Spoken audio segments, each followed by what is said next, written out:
All right, welcome to Halitics. Yeah, I've got these headsets. This headset I'm using does have a boom mic, but the boom mic is disabled. I don't use that boom. I'm using a professional radio microphone that I brought with me when I moved back to Maryland from California back in 2014 after toiling in the radio industry, probably the best 9 years of my life from a work standpoint. Career standpoint, I loved working at or, operating, managing the radio station. I loved doing the live shows every morning. It was a great experience. Unfortunately, it wasn't a financially successful endeavor, and I ultimately had to cut it off. Fortunately for me, fortunately for my family, we're fine, but it really was a disappointment that I couldn't continue that operation. And hopefully, when I started it, I was hoping to even broaden it by more stations. I thought we had a pretty good business model. There's a lot of reasons it didn't work out. Certainly, I'm one of them, to say the least. But we were fighting, to be fair, a very high, strong tide against us when it comes to that particular industry. So now I'm doing this instead and hope you're enjoying it. Hope you're getting something out of it. Hope we're making a difference here on Halitics. Click like, click subscribe. I can't say it enough. Got to get those numbers up. I would love to hit 1,000. Wow, wouldn't that be awesome? 1,000 subscribers by the end of the year. That is a bit of a ways off, but it's a long road. So I'm hoping you'll help me get there by clicking subscribe and also by sharing with your friends, sharing with your families, anybody you think might be interested in what we're doing here, trying to promote a true progressive vision for America, for the world, make things a little bit better for poor, struggling, and working people. Ultimately, the mission is enough for everybody and nobody has too much. Let me say that a little bit differently. Everybody has enough. Nobody has too much. I mentioned California. I lived there for 9 years. I loved many aspects of the Golden State, some not so much.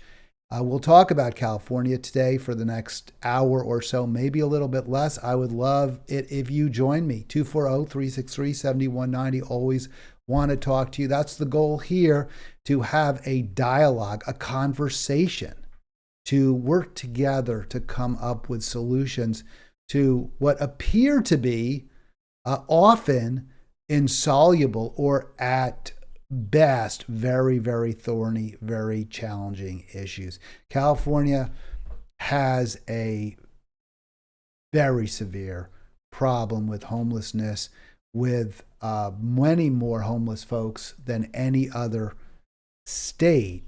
And I was kind of going through this recently released UCSF report. I read of it in the New York Times. Is where I first learned about it. But rather than rely on the synopsis that the newspaper provided, I really wanted to look directly at the study. There's much I'm sure I missed. It's long. It's about 96 pages. It's glossy.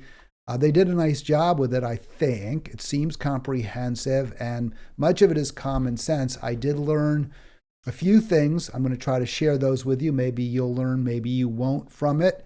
One thing my son often says, he's a conservative, one of my two boys, that we overstate the homeless problem in America and that it may even be becoming less serious with the percentage of people who are homeless dropping, especially in rural areas. Now, that may or may not be true. I don't know the details. I do know in California, of course, if you visit, and I visited there, not in the past, not since, I guess, COVID, I think was the last time. So it's been 3 or 4 years now. But when I did visit, I could see the problem exploding. I do see more homeless people on the streets of cities where I live in my county, and certainly it was getting very bad in California. It may be true that in areas where housing is less costly, rural areas again, ex-urban, far from urban centers, it may be that people can afford homes. I don't know. I don't know all the ins and outs. I think the numbers are somewhat open to dispute. But the numbers in California are obscene. It's just simply wrong that we allow people in a civilized, wealthy society like we enjoy, that we have so many people who don't have a home. It's simply not in any way acceptable. So let's get into the study here. We'll start with just that executive summary. And there's the full screen so you can read it for you, but I'll give you the details. 171,000 people experience homelessness daily. I wish I knew how many every year. So presumably it's much higher than that 171, because some people who don't have a place to live find one, and then others, of course, are evicted from their houses or told that they must leave if they're living in a apartment or with friends or relatives. Those are the main, obviously, reasons that people become homeless. Either, again, they can't afford where they're currently or where they were previously living, and they're evicted, or they're living with relatives, friends, and they're told they have to get out, or they simply choose to leave because they feel bad about occupying a space without providing sufficient financial support for the people who are putting them up. In California, we see about 171,000 every day living in the streets, living in their cars, and that is 30% of the nation's homeless population. If you do the numbers, a little over 500,000 people are homeless. If you do in America, if you do that, if you fold that in, I believe that's about 0.7%. If I did that right, we have 350 million Americans, and if 500,000 of them are homeless, I believe that's 0.7%. Maybe I'm doing the math wrong, but I'm pretty sure I'm not. Does that sound like a lot to you? 0.7% on a daily basis? Yeah, it does. It sounds ugly, wrong, and many of us are at risk. And we're becoming at increasing risk because of the increasing cost of housing, the relatively more and more expensive cost of housing. Those of us who own our own homes, like myself, we're delighted. We see the value of our house steadily increasing, and in California, that's the case as well. But it just means that others, whether because they're unemployed, underemployed, underpaid, or just simply have expenses that they can't otherwise cover if they were to become housed, cannot live in a home. So this is one of the greatest tragedies in our world. I can't think of many worse. War, of course, that leads to homelessness. And we'll learn even the climate catastrophe, which I talk often about, plays a role in the size of the homeless problem in the Golden State in California. So we'll continue through this summary and the study that just was released. So this is totally timely. This is completely, right now information. And then we'll focus on two other Golden State stories. One, the recent die-off of marine mammals, and that also is contemporary. It's contemporaneously occurring. And that has particular resonance for me because I did live, of course, in Monterey, right on the water. And I often talk about missing those sea lions barking as I would walk home from the radio station or bike home from the radio station along the water.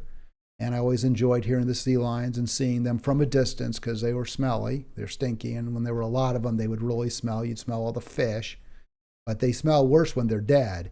And that's what many people in California now are experiencing. So we'll talk about that. Very painful for me to even think about it. I do mention the animals quite a bit.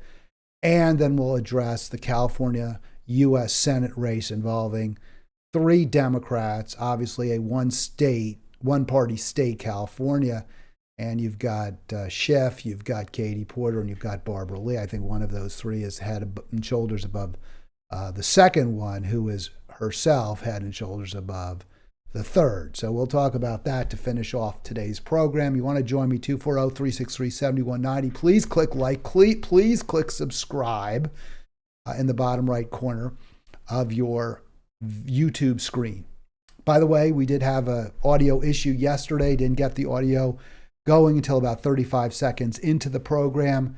I have edited that daily live stream, so it should be corrected now, or if it hasn't yet, I didn't check just before I went live, it will be shortly. All right, back to the situation involving California's homelessness. And I mentioned that I learned from this particular story.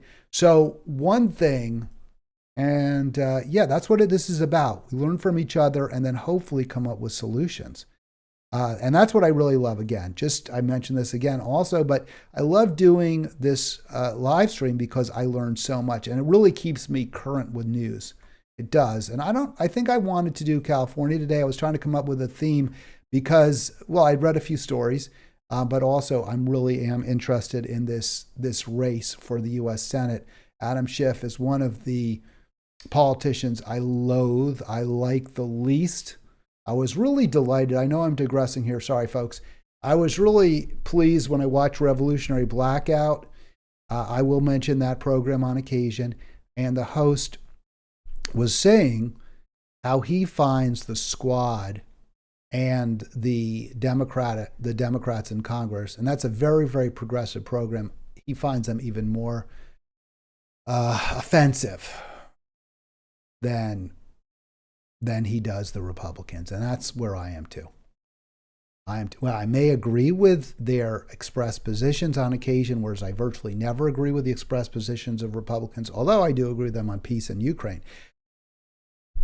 Their hypocrisy, their dishonesty, I find more offensive, maybe because I used to trust them. I used to believe in them.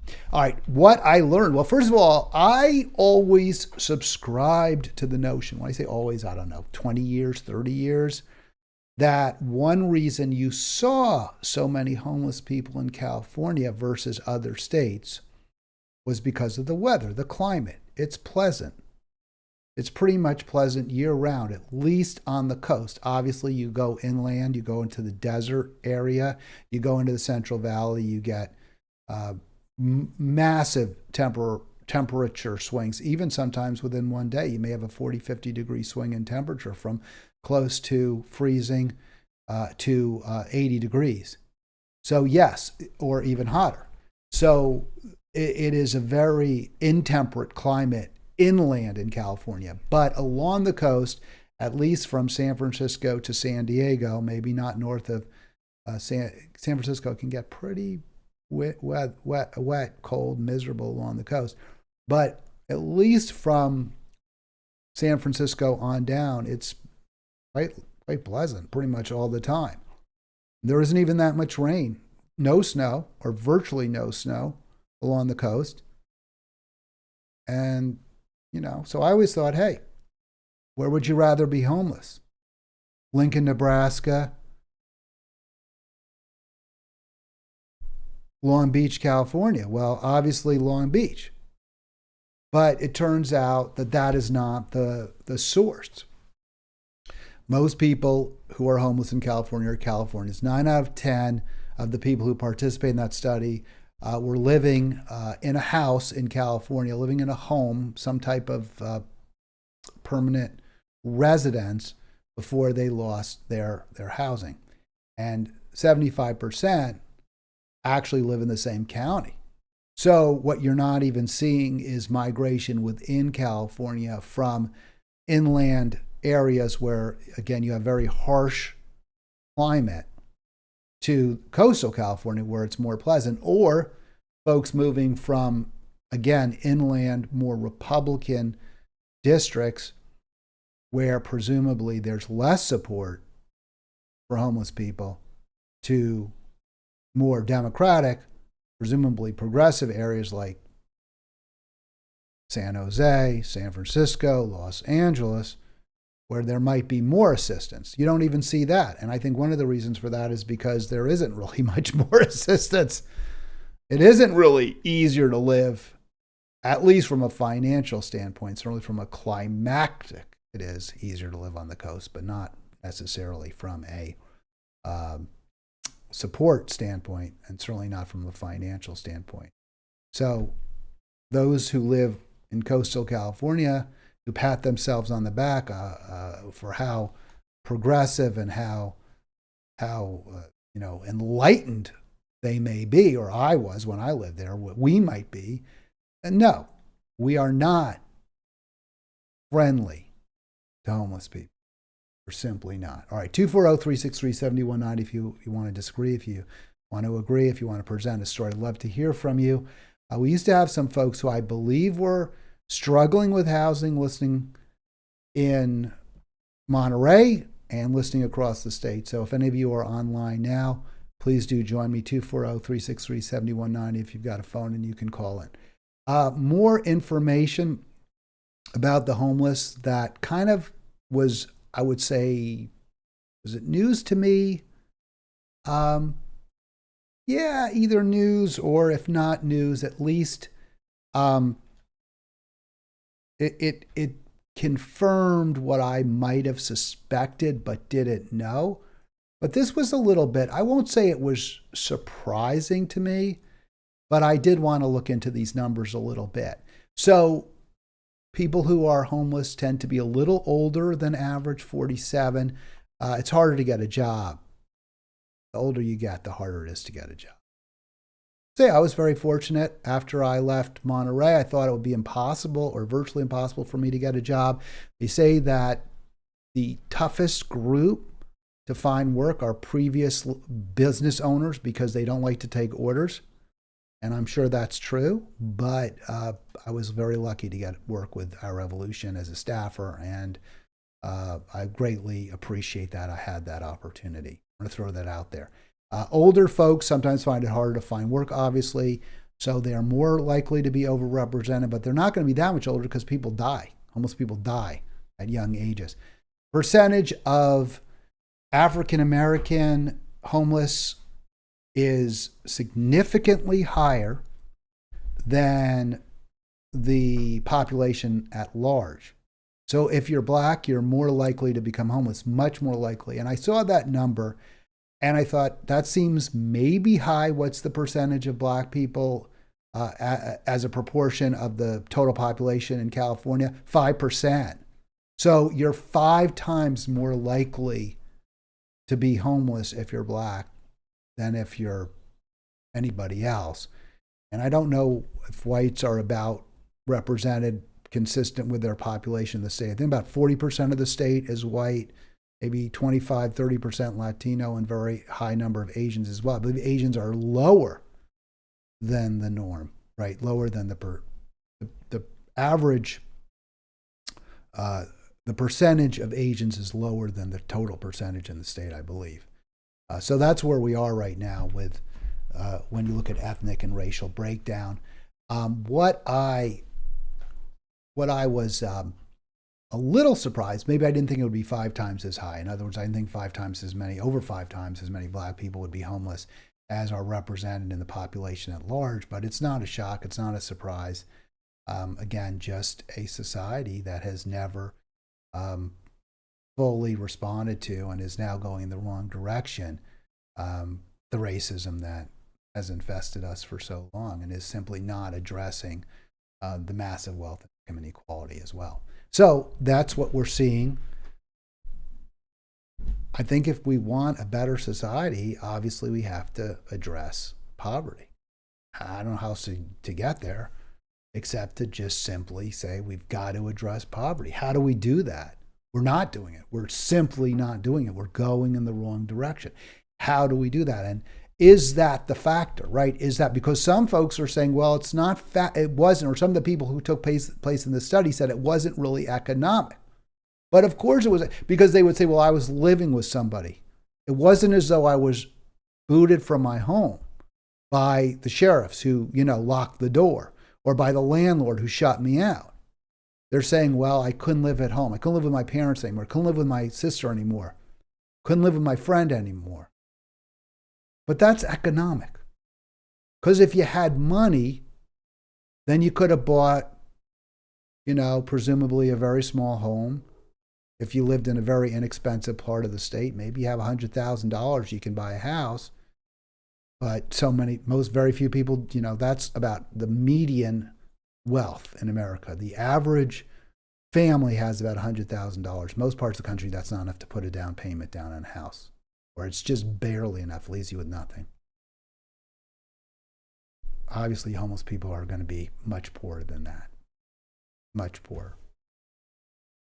So, economics is the factor. Is the answer giving people money? I mean, that's, we have that presented as a solution, certainly by Andrew Yang, the guaranteed minimum income. I'm certainly not averse to that. I think we should give people money. Some people who have substance abuse problems, who are, gamaholics, and they're being enticed by casinos, they may spend that money irresponsibly. Apparently, most don't.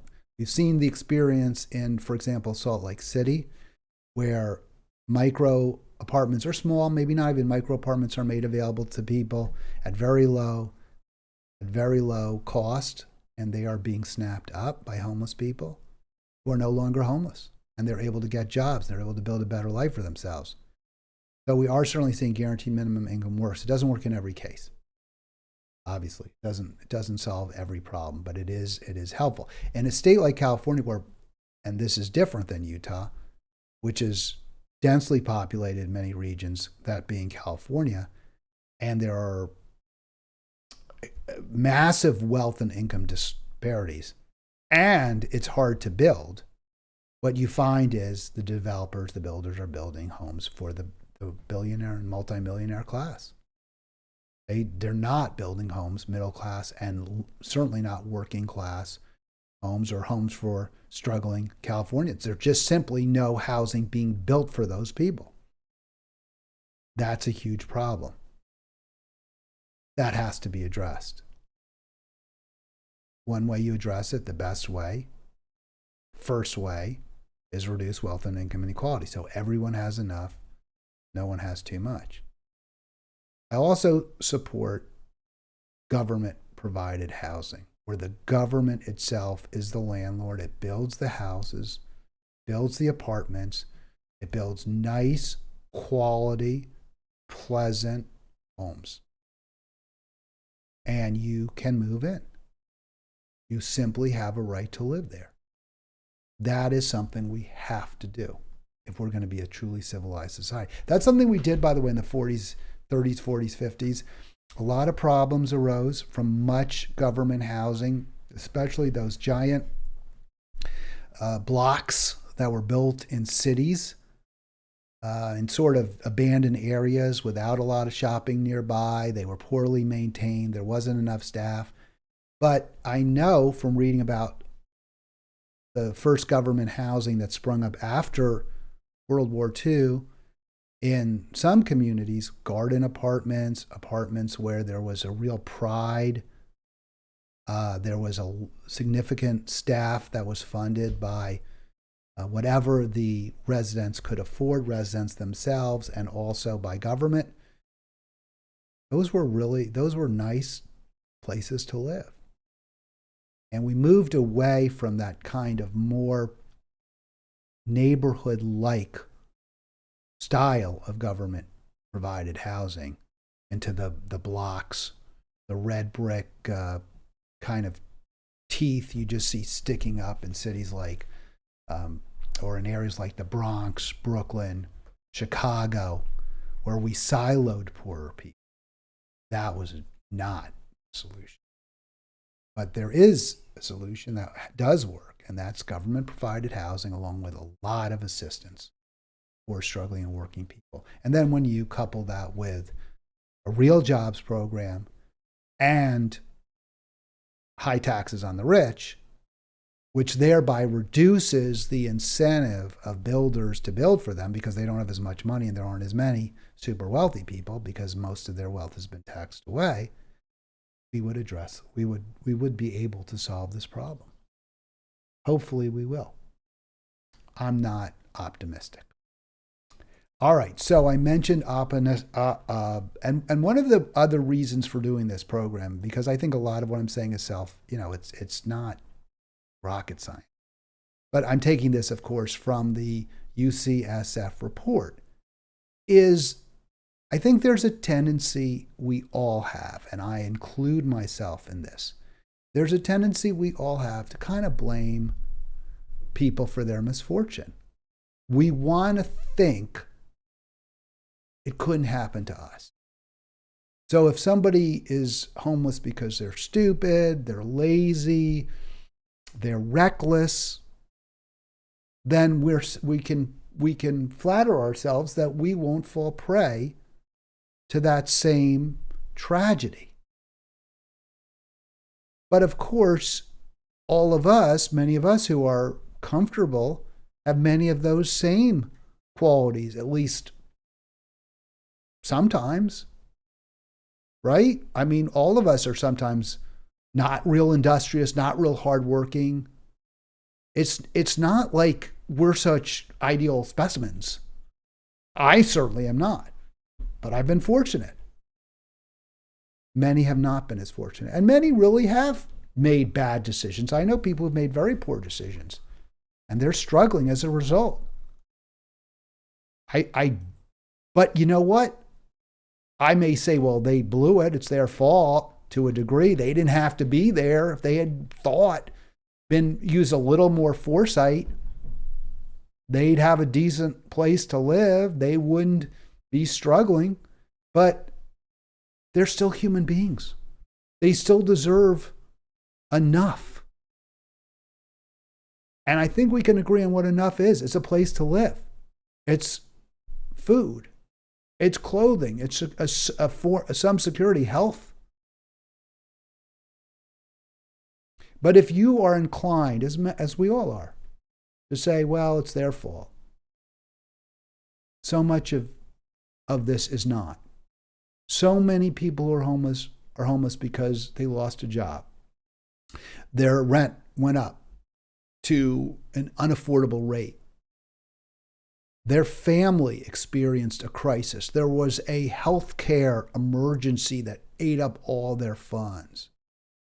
And that is what propels so many into homelessness.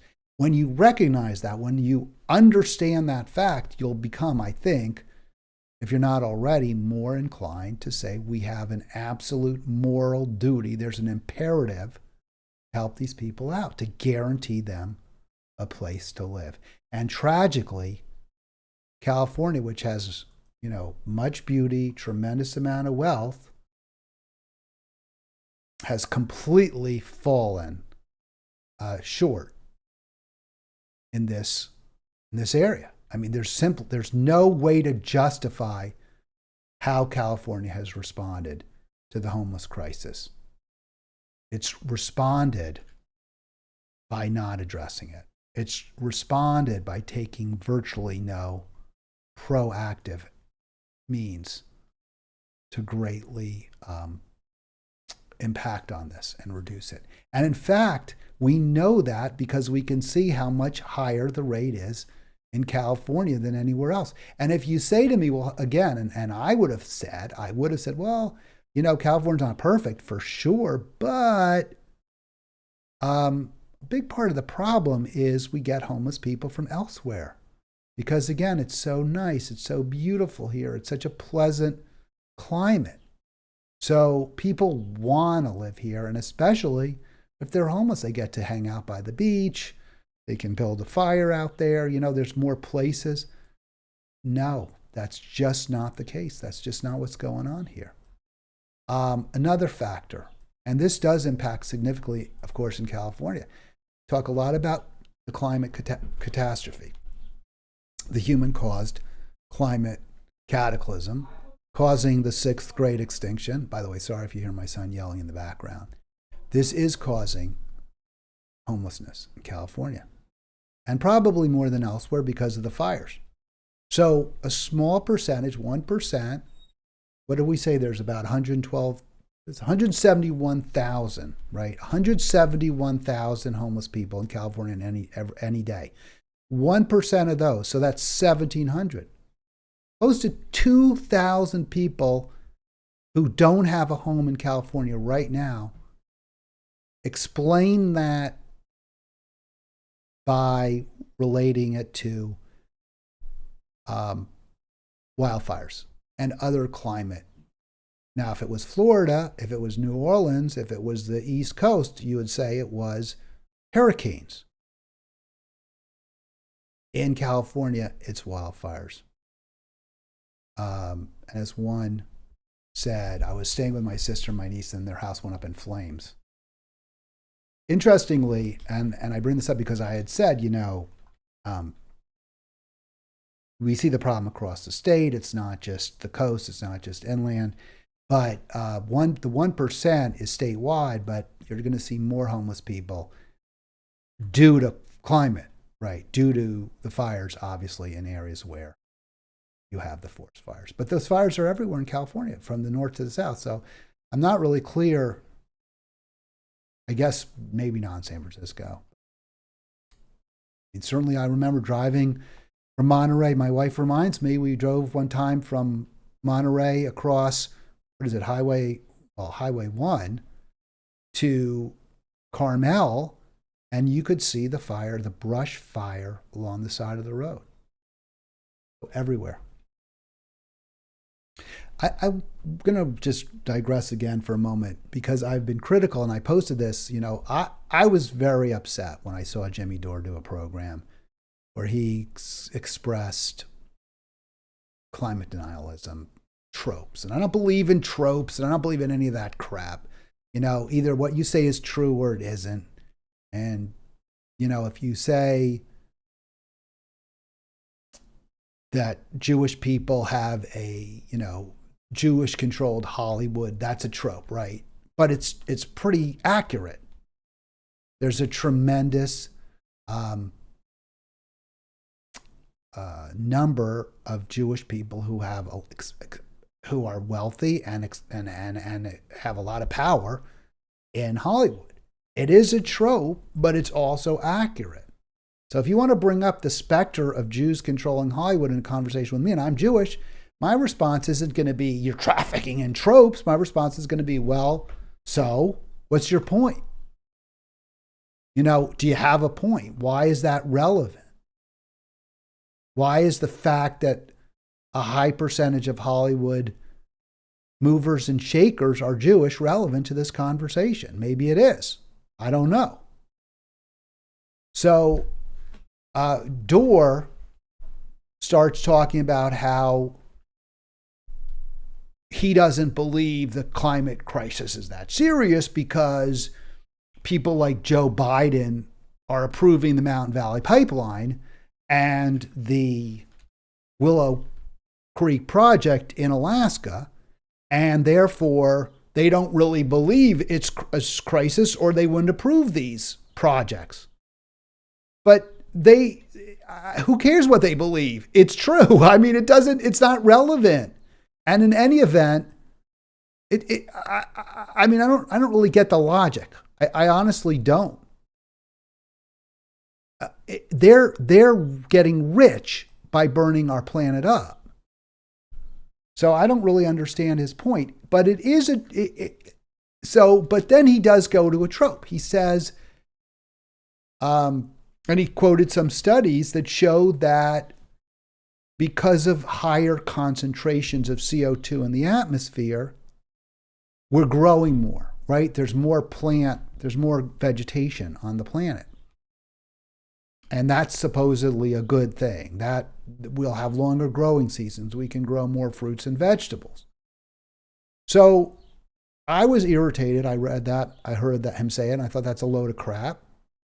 But I had to research it because I do view that as like it's a trope. All right, you found something that you can say that isn't really bad about accelerating temperature growth, temperature rises, accelerating rises in temperature every year. You found something that doesn't sound bad about it, but so what? So that's a trope. It's a fake. It's like it might be true, but it's used for a really bad reason. Like people would say, well, the Jews control Hollywood, and therefore they're manipulating all of us. So that it's true that a lot Jewish people have an undue influence over what movies are made and who stars in them. But is that, how is that good or bad? Let's talk about that. So then if you say, well, that they're controlling every aspect of our lives and they're pulling strings, so that's a trope. But the trope may be, it's accurate, but then it's used for a very bad purpose. Well, I had to find out whether this is true. And I did some research, and it does appear some studies do confirm that, as Dorr said, higher CO2 levels do lead to more plant growth. The problem is some of the plants that we find thrive aren't plants we like poison ivy, like other weeds. So they're going to crowd out plants we do like corn. Corn is going to struggle. Hotter temperatures mean more droughts in some areas, and that corn is not a drought-resistant plant. But wheat does well in dry areas, and wheat will probably do better in northern latitudes if the temperatures get a little warmer. So there may be an offset.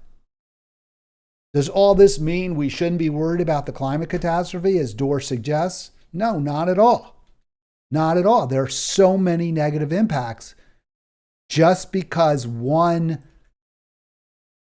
factor, one implication, one result may have some benefits, i.e. maybe more wheat is grown, that's okay. We're still seeing people now homeless. We are seeing projections that the net result will be less food, not more. We're seeing massive die-off in California along the coast because of climate catastrophe. So, Dorr, if you're going to talk about one possibly beneficial result or impact of increased CO2 levels in the atmosphere, you have to also discuss all the negatives, which are so evident, so obvious. And I try to model that, okay? For example, I'm not pretending that there's no potential benefit. We may see some rise in some food production, some grain production. But is that enough to outweigh all the negatives? Or will we even see a total increase in the number of calories generated? It doesn't really look like it. It almost certainly doesn't. And I want to just one more point, and I've said this before, I'm going to keep talking about it. If you're going to say, well, I don't believe the climate crisis is real, or I think it's being vastly overstated because I don't believe anything corporate media tells me, my response is corporate media has done everything possible to keep from you the seriousness of the climate catastrophe. They reported on it to a much lesser degree than they would many other less serious world problems. They've hidden it. All you have to do is look even in your New York Times full page ads by ExxonMobil. This is not something that the corporate media really cares whether you believe it or not. To the extent they care, they'd rather you don't take it seriously because they're bought and paid for by the people who have created the problem, much like they're bought and paid for by the weapons manufacturers, big pharma, for-profit healthcare.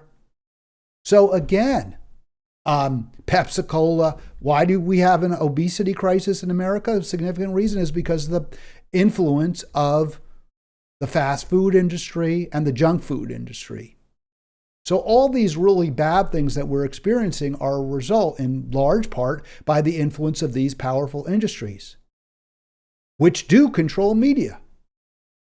But there's no industry that's benefiting from the climate, by getting you to believe in the climate catastrophe. The rich and powerful industries are the ones who benefit from creating it. So the idea that you're being manipulated by corporate media to believe the climate catastrophe is simply wrong. All right. So back to homelessness. Yes, financial support would prevent it, obviously.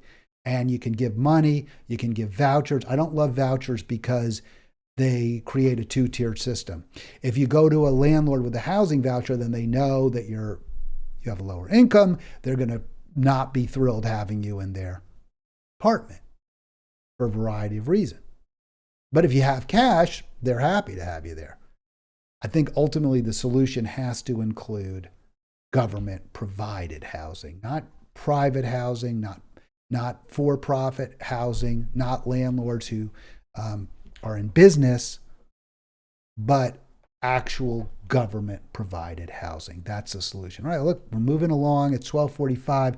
So I want to get to my next California story. We don't have a whole lot of time for the last two, but let's get to this algal bloom, which is so sad. And I'm certainly going to try to, demonstrate for you why this is so awful. There's a dead dolphin. I'll give you the date, June 16. This is a NOAA fisheries story. So again, this is not your corporate media that's reporting it. Toxic algal bloom suspected in dolphin and sea lion deaths in Southern California. So we're seeing these marine mammals, very intelligent creatures, especially mammals, among the most intelligent creatures. I think they're along with chimps and other apes, and maybe also crows are very smart. I think they're among the smartest birds. So among the most brilliant animals, these dolphins, sea lions dying. And why? Because of the toxic algal bloom. This is June 16, so it's right now, washing along shore. And I mentioned, the sea lions have kind of a place in my heart because I would hear them every day. Even in my apartment, I was very fortunate to be close to the water. I could hear those sea lions barking sometimes, not all the time, sometimes if they were up on shore. There were die-offs. We would see die-offs, and they generally tended to have an ecological or environmental cause, a human cause. But what surprised me after hearing about red tides in the past is that this is the worst that people in California have experienced. So it's just really, at least in recent times, it's just a tragedy. It's a human-caused tragedy. And, trying to pretend that, well, this is just, there's pluses and minuses, we'll get more, we'll grow more food is just, I don't know what to call it, ignorant, stupid. I don't know what the right word is. And it gives me no pleasure to go after Jimmy Dore for this because I feel like I've learned so much from Dore. I feel like Dore was really a formative influence. And his willingness to go after so-called liberal media, progressive media, the Democratic Party, has had remarkable value. It's made a real difference. But man, if he's going to start expressing skepticism about the climate cataclysm, he's undoing all the good he's done. And so many believe him. I've read, comments from people who, follow me. And they're like, well, I don't know. Maybe Doerr's got a good point here. No, he doesn't.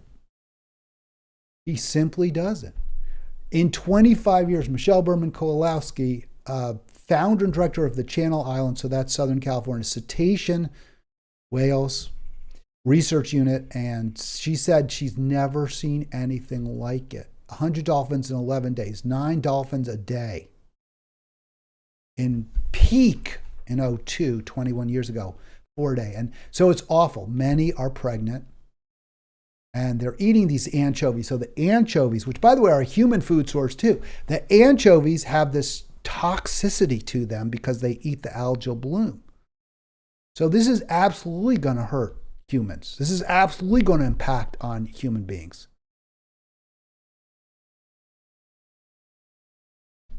Report on that, Jimmy. Let's hear about it. If you're going to express, or if you're going to report a true fact about the human-caused greenhouse gas emission explosion in the atmosphere, where we're now at 460 parts per million, and we know 350 is the threshold, hence 350.org. I think pre-industrial, were we at 100, 110? I don't know. Might be wrong about that. If I'm wrong, Jeff, correct me. I know you're always looking to find fault with what I write, so I appreciate that. I appreciate the help. If you're going to find a positive, by the way, the algae is plant life, right? So these are toxic algae blooms. That's plant life. They are more algae because there's more CO2 in the atmosphere and there's more heat in the water. That does generate more plant life, as we're seeing. And we might even be able to harvest some algae, but not the toxic kind. And that's what we're really seeing explode, and that's what's killing these highly complex evolved species that are similar to us, like dolphins and sea lions. All right, mention my fondness for those sea lions. This is really, really awful.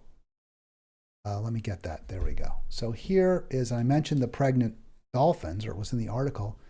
There's a sick mom, and her baby's lying on top of her. And, what are you going to say? It's just heartbreaking. This California pup is trying to get its sick mother's attention. She can't even nurture her baby. She's sick from eating all that, all those anchovies that feasted on the toxic algae. Picture June 2023, yesterday. As I speak, this is what's happening in the Golden State, the tarnished Golden State. All right. Just want to finish this story real quick here, the connection with the climate crisis. Climate change and harmful algal blooms, as I mentioned, and I, take this from Doerr because he talked about it. And again, this does not minimize the value he provides. There's an awful lot. In fact, there was a story he reported just the other day I thought was really valuable. He had Aaron Mate on. Oh, was this the one where, the two Clinton administration officials who claimed that, well, they weren't Clinton, they worked at the DNC. They were Clinton. They helped Hillary in 2016, and they claimed that there had never been any request from the FBI for the servers at the DNC. Remember, the DNC and Hillary claimed that they had been hacked by Russians, and they went to the FBI, and the FBI said, well, we want those servers. Well, two Clinton officials said, no, they never asked for them. And of course, we know the FBI did request it. And Jimmy reported that it was breaking news because up until the release of some documents just a few days ago, we didn't have the actual evidence that Clinton had received the request from the FBI. They said we never got them. The FBI said they did, but we couldn't. The FBI said, yes, we did request the materials. Clinton said, no, we didn't. But a recent document confirmed that yes, the Clintons did receive the request for the materials. They refused to see. They received the request for the server. They didn't make the server available, and they denied even being asked for it. So that was an important story. Important story that Dorr reported. And I credit him for it. And it was absolutely true. But, that doesn't make it okay for you to lie. You don't get a pass for lying about the climate cataclysm, which Hillary, by the way, is partly responsible for. So as Dorr reported, more CO2, hotter temperatures, more sunlight will lead to more plant growth, at least some plants. And that includes toxic algal bloom, which endangers all of us. Okay, let's get to the final story here. Oh, I just wanted to, let's just get this here. Just one more. Just want to show the slide real quick. So again, the impacts warming water does create more algae, more toxic algae. It sounds good when Jimmy says, oh, look, we're going to have longer growing seasons. We've got more vegetation as a result of the CO2 emissions, until you realize that vegetation could be toxic. Until you realize it's weeds that choke corn. Until you realize that the longer growing season may also mean less nutritious plants for us to eat. All right, I do want to get to our final story, which is this race in California for governor. It's governor. Senator. Senator. The U.S. Senate seat that is now being vacated by, and I mean now, being vacated by longest serving U.S. Senator, I think, right now in Congress, Dianne Feinstein.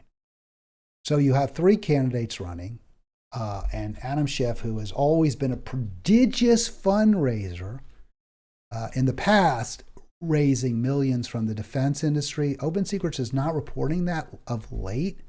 Appears that he's getting more money from individual donors and from the University of California and other sources rather than the defense industry, although he still carries water for it. He's running against Katie Porter and Barbara Lee, two other Congress members from the Golden State. And, Katie Porter's okay. I think Barbara Lee's the best choice. She has by far the least amount of money. She's raised by far the least amount. He's probably a third right now. Looks like Schiff has the advantage. He vaulted to nationwide notoriety by going after Trump. And many progressives like him for that. I think he's a grandstander, he's a phony, and he's a warmonger. I really, really, really hope you don't support him for U.S. Senate. I really, truly hope that you can come up with someone better, anyone better than this guy. And there are two options that I think are better. Oh, and that's the wrong switch. Let me go there. We're going to get the video up. But the two people running are better. And those two are Katie Porter and, again, my choice, Barbara Lee. So please, please do, if you get a chance, to look closely at this. I think you'll realize that this man is not who we should be putting in the U.S. Senate. Bestow on him important domestic and international legitimacy as he sought to implement an ambitious anti-corruption platform. Actual and apparent support from the President of the United States would also strengthen his position as he sought to negotiate a peace agreement with Russia's President Vladimir Putin, seeking... All right, so this is Schiff back in 2020, arguing just after, at the beginning of the presidential campaign, arguing in favor of impeaching Trump for Ukraine Gate. An end to Russia's illegal annexation and continued military occupation of parts of Ukraine. But most pernicious, President Trump conditioned hundreds of millions of dollars in congressionally appropriated, taxpayer-funded military assistance for the same purpose, to apply more pressure on Ukraine's leader to announce the investigations. All right, so that's false. That's something we've heard for a long time. Schiff insisted that Trump was trying to leverage military aid to Ukraine in return for some kind of investigation into Hunter Biden. It's true that Trump did ask for Zelensky to investigate Biden. It is false that there was any quid pro quo or that that investigation was being used, and I'll show that. Adam Schiff is lying here, as he has on so many other occasions. But the reason I bring this up and why this is so important is because this lie is in the service of endless war. This lie is in the service of perhaps World War III. This lie is in service of the defense contractors who had, in the past, provided great largesse, opened up their coffers to Adam Schiff. This military aid, which has long enjoyed bipartisan support, was designed to help Ukraine defend itself from the Kremlin's aggression. More than 15,000 Ukrainians have died fighting Russian forces and their proxies. 15,000. All right, that was in 2020. So again, Schiff wanting more and more deaths, I get. I mean, clearly. And the military aid was for such essentials as sniper rifles, rocket-propelled grenade launchers, radar, night vision goggles, and other vital support for the war effort. Most critically, the military aid that we provide Ukraine helps to protect and advance American national security interests in the region and beyond. America has an abiding interest in stemming Russian expansionism and resisting any nation's efforts to remake the map of Europe by dint of military force, even as we have tens of thousands of troops stationed there. All right, it sounds good, except again,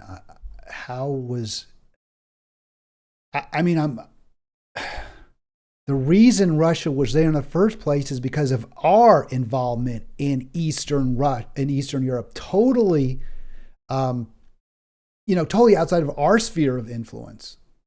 If we have an interest in keeping Russia from remaking the map, we should stay the hell out of there. Moreover, as one witness put it during our impeachment inquiry, the United States aids Ukraine and her people so that we can fight Russia over there and we don't have to fight Russia here. All right, so there it is. It's for Adam Schiff. It's quite simply a proxy war. It's a war with Russia, and he wants it to continue, and presumably to continue forever. He has no business in the U.S. Senate. He has no business in the U.S. Senate. And just to finish this off, I made the argument that the claim that Trump was trading arms for some kind of investigation into Hunter Biden for political purposes is belied by the fact that Zelensky himself said no. He and Trump never discussed withholding American aid in the context of a quid pro quo involving political favors. And this was in November. This was at the time, November 2022. This was at the time when there was all this argument, and Trump was holding the arms back, which he was right to do, just as Obama had done it as well, trying to stop the dying. So the claim is belied. The claim that Schiff so loudly made on the floor of the Congress, and that corporate media, liberal so-called media, was so happy to trumpet, has never been corroborated. The claim that Trump said to Zelensky, if you want aid, investigate Hunter Biden. Zelensky said, no, it didn't happen. Zelensky himself said that didn't happen, and he's never changed. He's never said it happened. Adam Schiff is a liar. He's lied to you repeatedly. Don't vote for him to be U.S. Senator from California. All right. Thanks so much for watching Halitics. I hope you'll click like. I hope you'll click subscribe. I will be back tomorrow.